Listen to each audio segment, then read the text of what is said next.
দৃষ্টি গভীর চিন্তায় পড়ে যায়। তার মনে পড়ে যায় দাদুর বলা একটা কথা, দৃষ্টি বেটা, শিবম তোমার জন্য একজন ভালো জীবনসঙ্গী। আর একটা কথা মনে রেখো, যখনই তুমি বা নারাং ইন্ডাস্ট্রির সমস্যায় পড়বে, শুধুমাত্র শিবমই তোমাকে তা থেকে উদ্ধার করবে।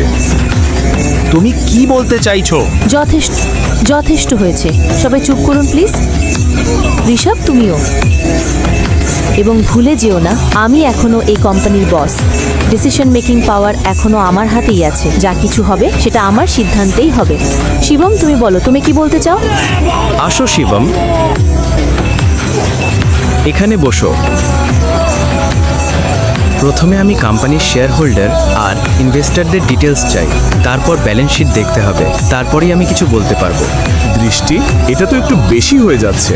এভাবে আমরা যাকে তাকে আমাদের কোম্পানির ডিটেলস দিতে পারি না। ওকে, ল্যাপটপটা দাও।